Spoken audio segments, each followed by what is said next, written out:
थी वई आहे। असां सभु तमामु वॾा माण्हू थी विया आहियूं। वॾा माण्हू कीअं थिया आहियूं असां? सुबुह सां उथबो त ॿारनि सां अंग्रेज़ीअ में ॻाल्हाइबो, मतां ॿियो को सम्झे त असां ॼट आहियूं। हाणे इहा शइ अहिड़ी थी वई आहे जेको मूंखे न आहे ख़बर तव्हांजे घरनि में छा आहे। मां तव्हांखे पंहिंजो हिकिड़ो तव्हांखे ॿुधायां थी तजुर्बो। असां हैदराबाद मां कराची आयासीं, मुंहिंजो ॿारु नंढड़ो हुयो, हुनखे नर्सरी में दाख़िल करायुमि कराचीअ में। त 3 ॾींहंनि खां पोइ मूंखे फ़ोन आई त the class teacher wants to talk to you about your child. मां चयो वीचारे हुन छा कयो, 4 सालनि जो ॿारु आहे, अलाए छा कयईं। सो मां वयसि, yes what is the problem? So she said that, your child doesn't speak English. I said, of course, he doesn't even know English. That's why I have sent him to your school. Please teach him. She said, yeah. But he doesn't even know Urdu. Which of course not, because we don't speak Urdu in our home. So what's the issue? I said, give him time. He will learn Urdu. He will learn English. So why you are so impatient? Being a teacher, you should have patience.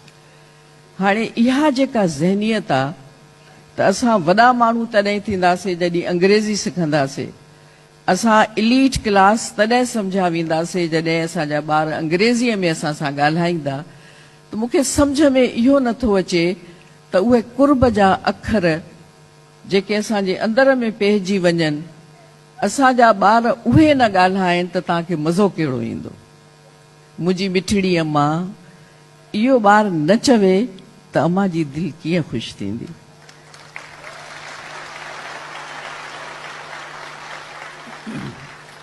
असां वटि, मां पाकिस्तान जी ॻाल्हि थी कयां, कराचीअ जी ख़ासि तौर ते, सरकार भली कोशिशूं करे सिंधी पढ़ायो, हिननि खे ज़रूरु सिंधी पढ़ायो, सिंधी लाज़मी थी वई, पर जेके प्राइवेट स्कूल्स आहिनि उहे इहा ॻाल्हि नथा मञनि पिया। उन में सरकार जी कमज़ोरी आहे, उहे उन्हनि खे इन ॻाल्हि ते न मञराए सघिया आहिनि।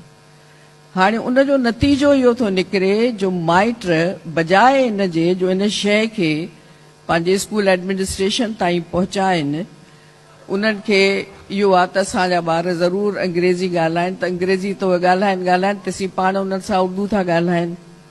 हिकिड़ी शइ हमेशह यादि रखो, ॿोली का बि ख़राबु न आहे, का बि ॿोली ग़लति न आहे, का बि ॿोली ख़राबु न आहे, पर इहा इंसान जी फितरत आहे त जंहिं मिटीअ मां उहो जनम थो वठे, उहा मिटी उनखे हमेशह पाण ॾे छिकींदी आहे।